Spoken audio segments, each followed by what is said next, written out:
4 ans après le drame, la bataille judiciaire se poursuit entre Cardiff City et le FC Nantes. Le 21 janvier 2019, Emiliano Sala, attaquant argentin du club de Loire-Atlantique, avait pris place à bord d'un Pipepa 46 Malibu pour rejoindre la formation galloise, où il devait être transféré. Mais l'avion s'était ensuite écrasé au beau milieu de la Manche.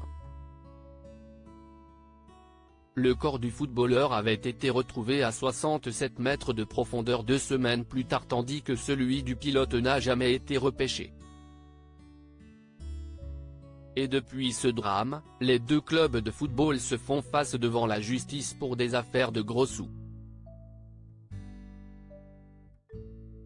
En août dernier, le tribunal arbitral du sport, TA, avait ainsi rejeté un recours de Cardiff City contre une décision de la FIFA, lui imposant de payer à Nantes le premier versement du transfert, 6 millions sur les 17 millions au total, note de la rédaction, qu'elle a jugé finalisée avant le décès du joueur.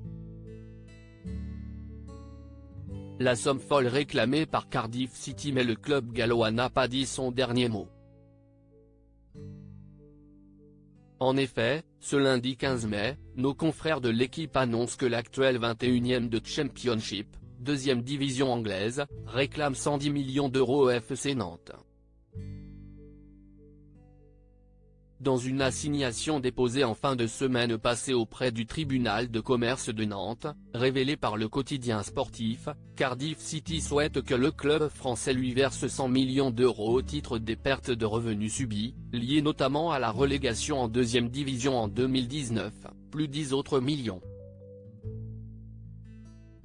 Cardiff City se réserve le droit de faire évoluer le montant de sa demande, dans l'hypothèse où il serait condamné à verser les deux autres échéances, 6 millions et 5 millions, prévues dans le contrat, ont précisé les avocats de la formation d'outre-Manche.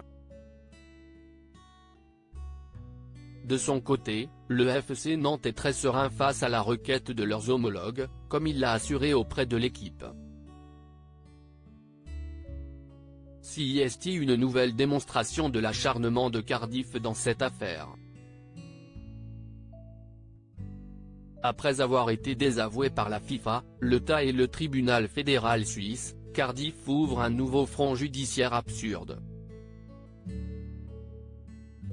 Le FCN ne manquera pas de demander réparation des préjudices que cette procédure abusive lui cause, ont confié les avocats du club français.